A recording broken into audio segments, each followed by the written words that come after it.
حضرات محترم، جس ذات کو آپ دیکھ رہے ہیں اور آپ کی نگاہیں جن کی رویت سے مشرف ہو رہی ہیں وہ محتاج تعارف نہیں ہیں۔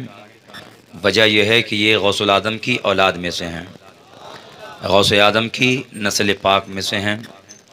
غوث اعظم نے 4 شادیاں کی اور 4 مقدس بیویوں سے 49 اولاد ہوئی۔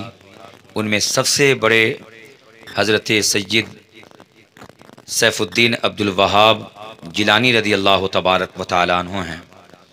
آپ انہی کی نسل پاک سے ہیں۔ غوث اعظم کے بڑے شہزادے سیدنا عبد الوہاب جیلانی رضی اللہ تعالیٰ عنہ کی نسل پاک سے ہیں۔ غوث اعظم کی 11ویں پشت میں جو اس وقت کے گدی نشین تھے، جن کا نام سید احمد قادری سجادہ البغدادی لقب مجمع البرکات سید السادات ہیں، وہ ہندوستان تشریف لائے تھے۔ وہ زمانہ عادل بادشاہ کا زمانہ تھا۔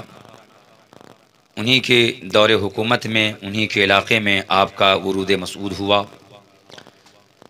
کنکولی اسٹیشن مشہور ہے، آپ شاید جانتے بھی ہوں گے۔ کچھ ہی دوری پر ایک جگہ ہے جس کا نام مسورہ شریف ہے۔ سمندر کا کنارہ ہے، ایک طرف اولاد غوث اعظم مجمع البرکات کا مزار پر انوار ہے اور ایک طرف ان کے بھتیجے حضرت مصطفیٰ قادری کا مزار پر انوار ہے۔ یہ ٹاپو ہے، جزیرہ ہے۔ جزیرے پر سرکار مجمع البرکات کے بھتیجے کا مزار پر انوار موجود ہے اور مرجع خلائق ہے۔ میں بھی 2 مرتبہ عرس پاک میں حاضر ہوا ہوں۔ مئی کی 10 تاریخ سے 12 تاریخ تک ان بزرگوں کے آراس منعقد ہوتے ہیں۔ خاص تاریخ وصال تو 11ویں کی شب ہے، تو 11ویں شریف میں خاص عرس ہوتا ہے، لیکن ایک مرتبہ مئی کے مہینے میں بھی عرس مقدس منایا جاتا ہے، لوگ وہاں حاضر ہوتے ہیں۔ اولاد غوث اعظم جب ہندوستان میں تشریف لائے تو عادل بادشاہ نے اپنی ایک بیٹی کا نکاح اور عقد ان سے کیا تھا، پھر دوسری شہزادی سے بھی ان کا نکاح ہوا اور سلسلہ توالد و تناسل شروع ہوا۔ عادل بادشاہ کی شہزادی سے جو شہزادے پیدا ہوئے انہی کی نسل پاک سے آج آپ کے مجمع میں جو غوث اعظم کے شہزادے جلوہ فرما ہیں وہ ہیں۔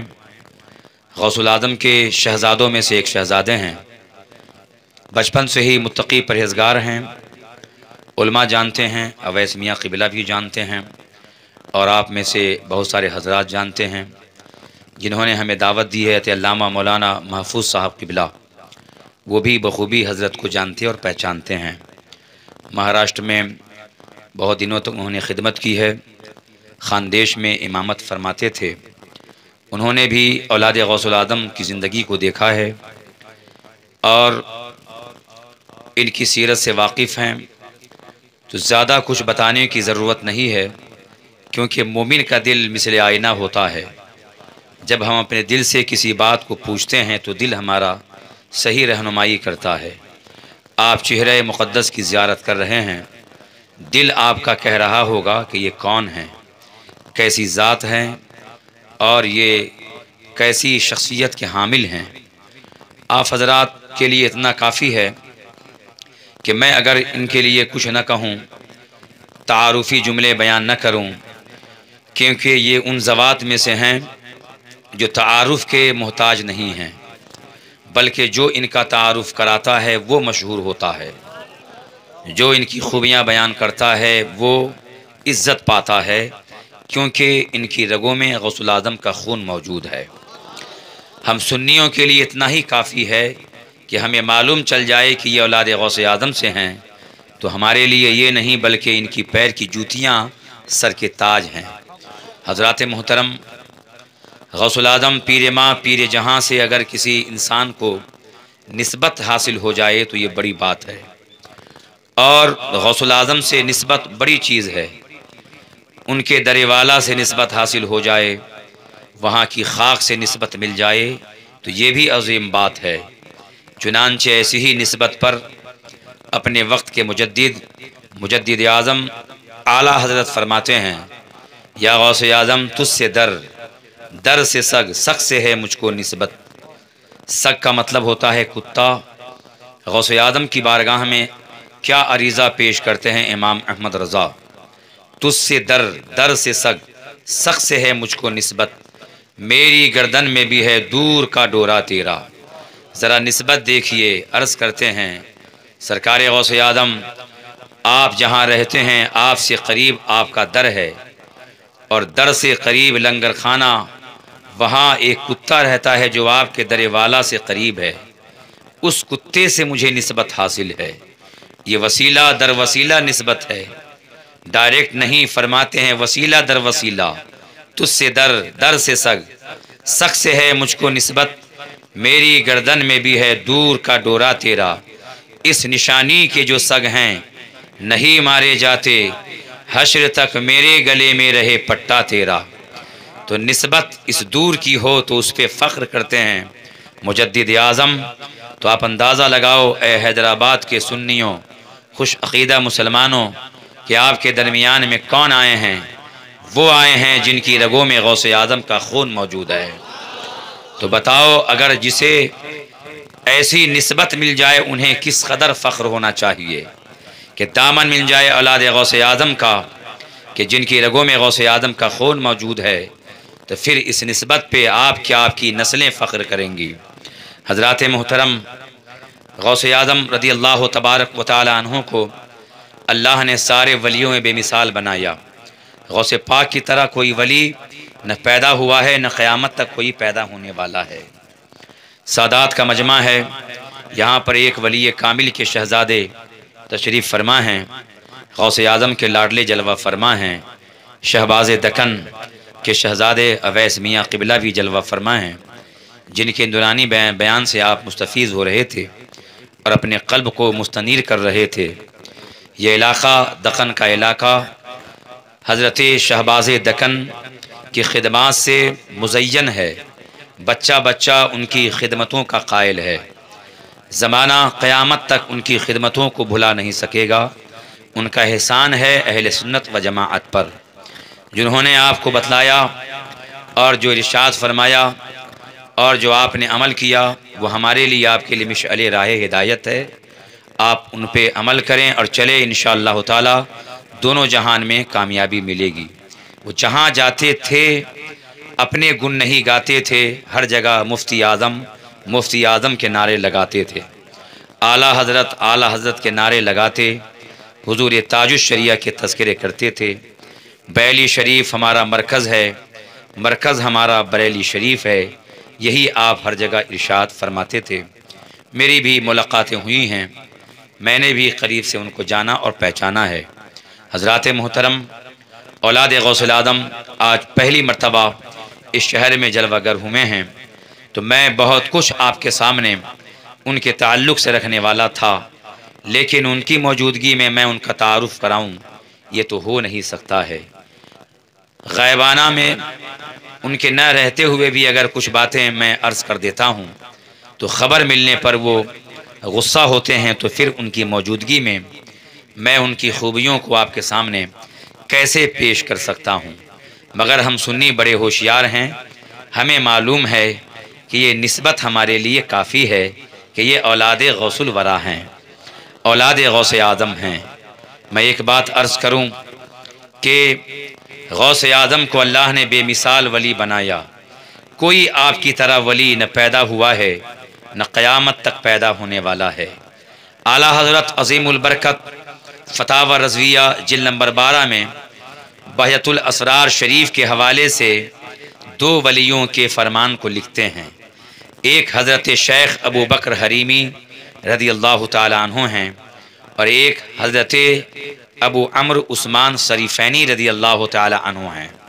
یہ دونوں اپنے زمانے کے زبردست ولی ہیں، غوث اعظم کے ہم عصر ہیں، اور آپ کے مدح خانوں میں سے، چاہنے والوں میں سے ہیں۔ یہ بارہا آپ کی بارگاہ میں جاتے، زیارت کرتے۔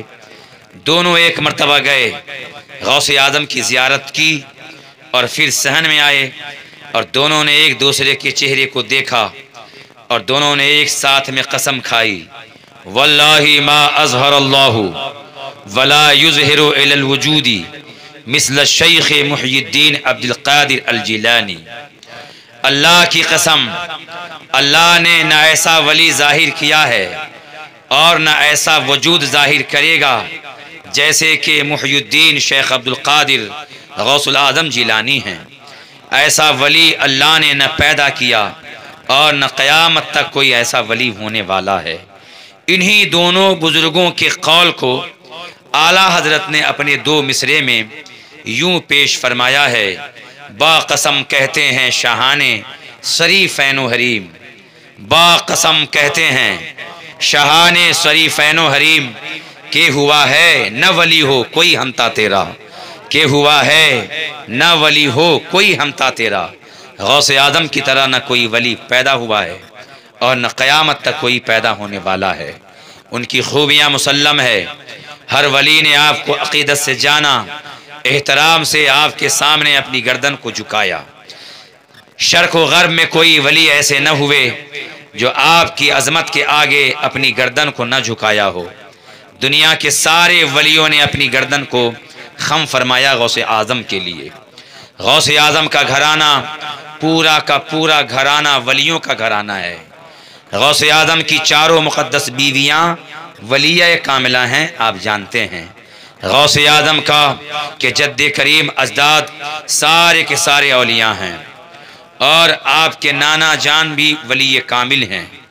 آپ کی امی جان فاطمہ ثانیہ ام الخیر کیسی ولیاں ہیں جن کا تذکرہ بچہ بچہ جانتا ہے اور کرتا ہے کہ ان کے والد مکرم نے کیا کہا تھا کہ میری بیٹی دونوں آنکھوں سے اندھی ہے، پیر سے لنگڑی ہے، ہاتھ سے لنجی ہے۔ پھر مطلب سمجھ میں آیا کہ وہ کیا فرمانا چاہ رہے تھے کہ کبھی گناہ کی طرف ان کی آنکھ نے نہ دیکھا، غیر محرم کو نہیں دیکھا، گناہ کی طرف کبھی ایک قدم نہیں بڑھایا، گناہ کی طرف کبھی آپ کا ہاتھ نہیں بڑھا۔ وہ ہیں غوث العظم کی والدہ مکرمہ۔ غوث اعظم کا پورا گھرانہ، بہن جن کا نام فاطمہ ہے وہ بھی ولیہ کاملہ۔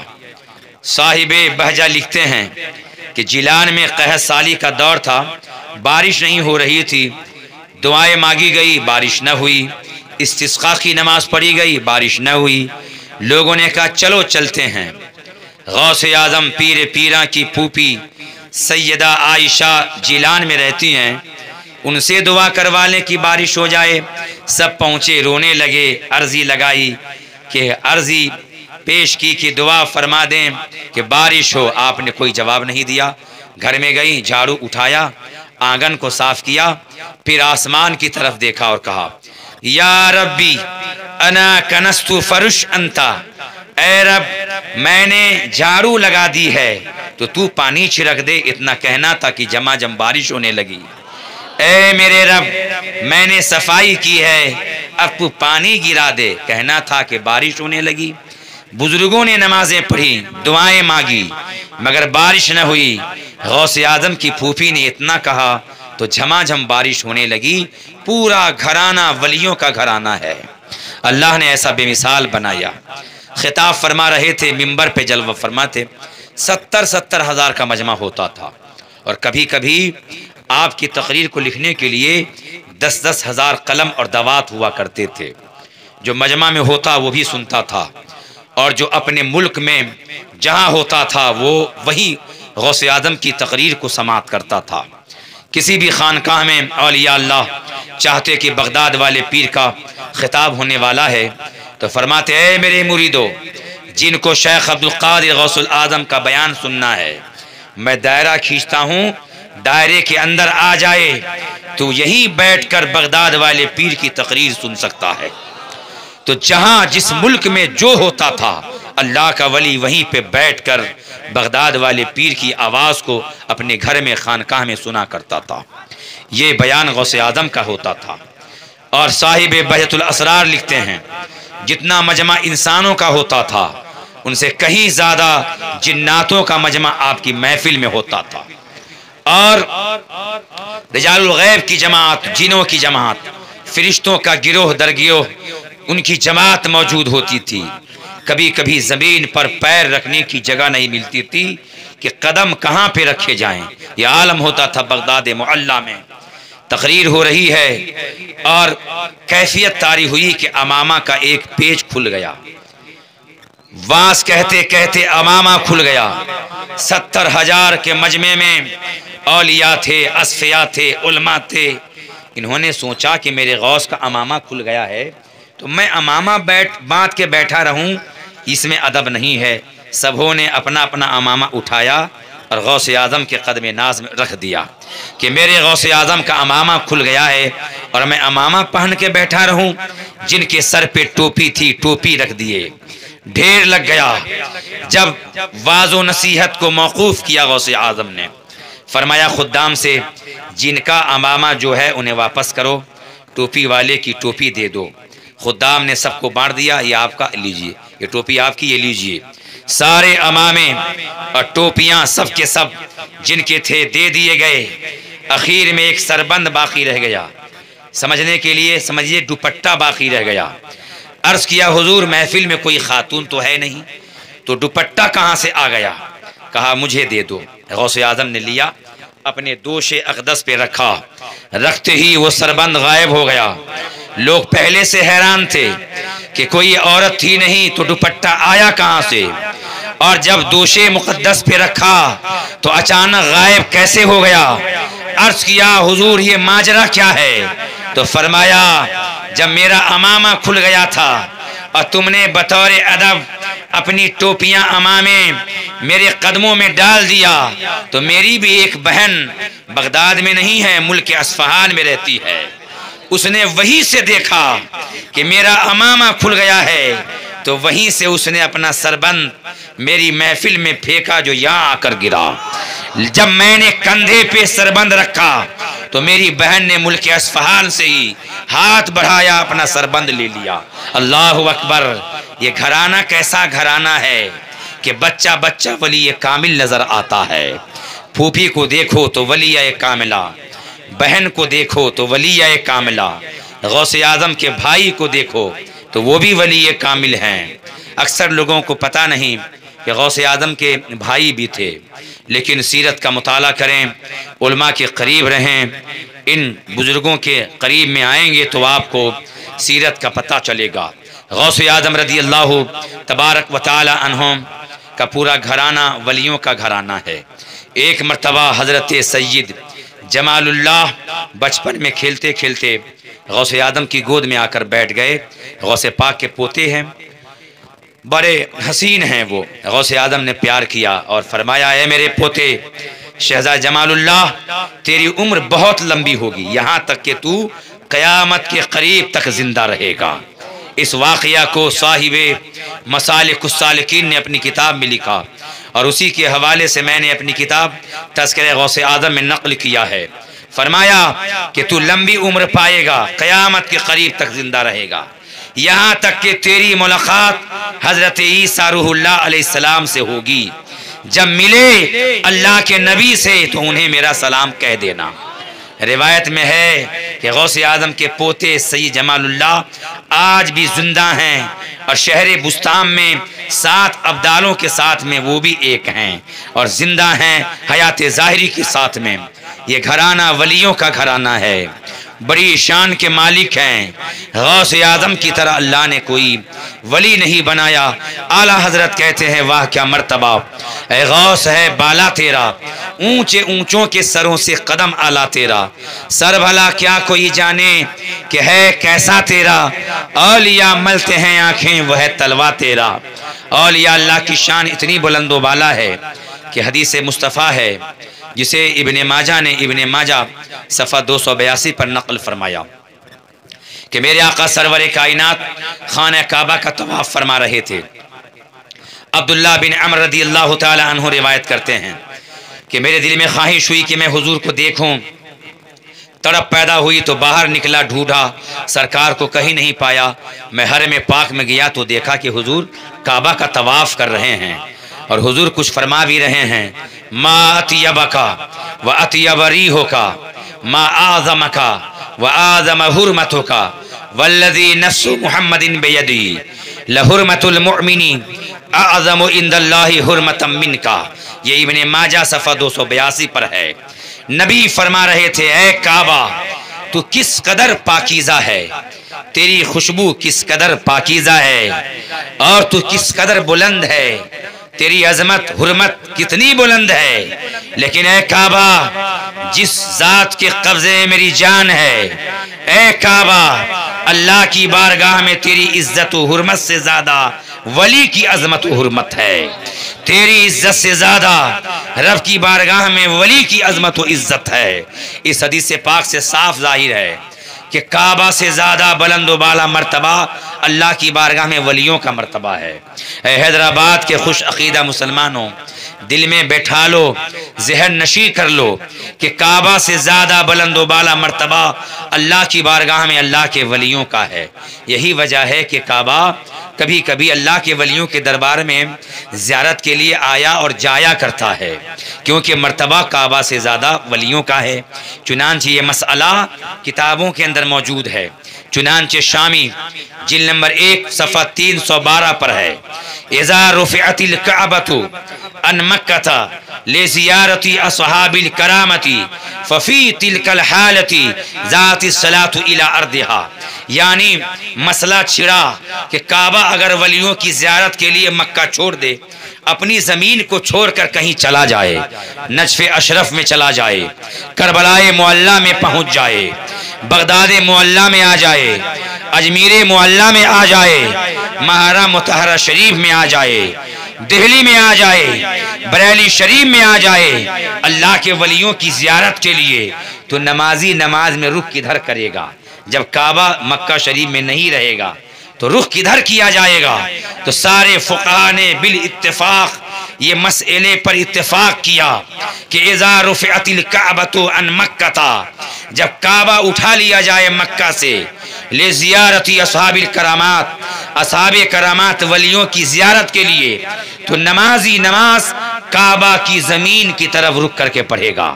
یہ مسئلہ نہیں ہے کہ کعبہ جہاں جائے ادھر رخ کر لو، کیونکہ یہ ولیوں کے لیے ہو سکتا تھا کہ جیلانی میاں سرکار دیکھ لیں گے کعبہ ابھی کہاں ہے، چلو رخ ادھر کر لو، سمجھے نہیں، اور اولیاء اللہ ادھر رخ کر لیں۔ لیکن ہم جیسے لوگوں کا کیا ہوتا، ہمیں کیسے پتا چلتا کہ کعبہ کس ولی کے دربار میں ہے؟ تو ہم پر احسان فرمایا فقہا نے کہ یہ ضرورت نہیں ہے، بلکہ کعبہ کی زمین کی طرف رخ کر کے نماز پڑھی جائے گی، نمازی نماز میں رخ ادھر ہی کرے گا، چاہے کعبہ کہیں بھی کسی ولی کے دربار میں جائے۔ پتا چلا کہ اولیاء کے دربار میں کعبہ جاتا ہے زیارت کرنے کے لیے، اور کبھی کبھی تو کعبہ ولیوں کا بھی طواف کرتا ہے، ولیوں کے طواف میں مشغول ہوتا ہے۔ عام اولیاء اللہ مکہ شریف جاتے ہیں اور کعبہ کا طواف کرتے ہیں، مگر غوث الاعظم کی ذات کو سمجھیے، سمجھنا مشکل ہے۔ غوث اعظم کو عام عقلیں تو بہت چھوٹی بات ہے، بڑے بڑے اولیاء غوث اعظم کے درجات کو سمجھ نہیں پائے۔ حضرت عبد الرحمن تفسنجی اپنے زمانے میں منصب ولایت غوثیت کو سمجھ نہ سکے، بڑے بڑے اولیاء نہ جان سکے، تو عام عقلیں کیا پہچانیں گی کہ غوث الاعظم کا مقام کتنا بلند و بالا ہے۔ غوث اعظم رضی اللہ تعالی عنہ خود فرماتے ہیں، کل قطب یطوف بالبیت سبعا وانا البیت طائف بخیامی، ہر ولی مکہ شریف جاتے ہیں اور کعبہ کا 7 بار طواف کرتے ہیں، لیکن اللہ نے مجھے عبد القادر کو ایسا ولی بنایا ہے کہ کعبہ خود چل کر بغداد میں آتا ہے، اور خالی میرا نہیں بلکہ میں جہاں رہتا ہوں اس دروازے کا خیمے کا بھی طواف کیا کرتا ہے۔ تبھی تو اعلیٰ حضرت کہتے ہیں غوث اعظم پیر ماں پیر جہاں، سارے اقطاب جہاں کرتے ہیں کعبہ کا طواف، کعبہ کرتا ہے طواف در والا تیرا، اور پروانے ہیں جو ہوتے ہیں کعبہ پہ نثار، شمع ایک تو ہے کہ پروانہ ہے کعبہ تیرا۔ یا رسول اللہ، زندہ باد، زندہ باد، زندہ باد، زندہ باد، زندہ باد۔ غوث الاعظم کے مراتب بہت بلند و بالا ہیں، علماء شرق و غرب میں اور دنیا رطب اللسان ہے۔ غوث اعظم رضی اللہ تبارک و تعالی عنہ کا کرم ہوا ہے کہ ہمارے آپ کے درمیان میں ان کے شہزادے جلوگر ہوئے اور وہ تشریف لائے ہیں۔ میں ایک بات عرض کر کے اب اپنی جگہ لے لوں کہ غوث اعظم کی حیات ظاہری میں ویسے اللہ کا ہر ولی زندہ ہوتا ہے۔ کچھ لوگ کہتے ہیں کہ زندہ ولی کو دیکھ لو، آؤ زندہ ولی دیکھ لو، تو کہنے کا مطلب ہوتا ہے کہ جو حیات ظاہری میں ان کو دیکھ لو، ورنہ ہمارا عقیدہ یہی ہے کہ ہر ولی زندہ ہیں، اور جب ولی زندہ ہیں نبی پاک کے صدقے میں تو پھر اللہ کے پیارے حبیب کی زندگی کا کیا کہنا، وہ حیات حقیقی کے ساتھ زندہ ہیں۔ ابن ماجہ صفحہ 118 پر ہے کہ ان اللہ حرم علی الارض ان تاکل اجساد الانبیاء فنبی اللہ حی یرزق، اللہ نے زمین پہ حرام قرار دے دیا ہے کہ نبیوں کے جسم کو کھائے، تو اللہ کے نبی زندہ ہیں اور انہیں رزق دیا جاتا ہے۔ نبی پاک زندہ ہیں، تبھی تو آلات نے عقیدہ دیا کہ تو زندہ ہے واللہ، تو زندہ ہے واللہ، میرے چشم عالم سے چھپ جانے والے ان کے صدقے میں تمام اولیاء بھی زندہ رہتے ہیں۔ تو غوث اعظم کی حیات ظاہری میں بغداد شریف میں طاعون کا مرض پھیلا، کبھی کبھی ایک دن میں 1,000 لوگ انتقال کر جا رہے تھے، لوگ علاج کرا کے تھک گئے مگر بیماری پہ پکڑ نہ ہوئی، بیماری بڑھتی گئی، لوگ مرتے گئے، اخیر میں فیصلہ کیا کہ چلو جو آستانہ دارالشفا ہے ان کی خدمت میں چلتے ہیں۔ عرض کیا سرکار بچا لو بغداد شریف کو، ایک دن میں 1,000 لوگ مرتے جا رہے ہیں۔ فرمایا آؤ یہاں علاج ہے، یہ آستانہ دارالشفا ہے، آؤ علاج ہے۔ فرمایا میرے مدرسہ کے صحن میں جو گھاس لگی ہے نا، مریض جائیں اور اس گھاس کو کھائیں اور زخم پہ رگڑیں، کیونکہ یہ گھاس معمولی نہیں ہے، میری بارگاہ میں پڑھنے والے بچے طلبہ اس پہ چلا کرتے ہیں، ان کی ایڑیاں لگتی ہیں، ان کے قدم پڑتے ہیں، تو اللہ نے برکتیں رکھی ہیں۔ یہ برکتیں ضرور غوث اعظم کی ہیں، مگر غوث اعظم کی بارگاہ میں پڑھنے والے طلبہ وہاں چلا کرتے تھے۔ تو بتاؤ جب غوث اعظم کی بارگاہ میں پڑھنے والے بچے کے طلبے میں یہ برکت ہے کہ گھاس پہ لگ جائے تو بیماری میں شفا کا کام کرے، تو بتاؤ جن کی رگوں میں غوث اعظم کا خون موجود ہو ان کے طلبے میں کتنی برکتیں ہوں گی۔ تو خوش نصیب وہ مسلمان ہوگا کہ اب تک کسی پیر کامل سے مرید نہیں ہوا ہے، تو آج موقع کو غنیمت جانتے ہوئے غوث اعظم کے بیٹے کے توسل سے سلسلہ غوث اعظم میں داخل ہو جائیں۔ مولا تعالی ہمیں ان کے توسل سے غوث اعظم کی برکتوں سے مالا مال فرمائے۔ السلام علیکم ورحمۃ اللہ۔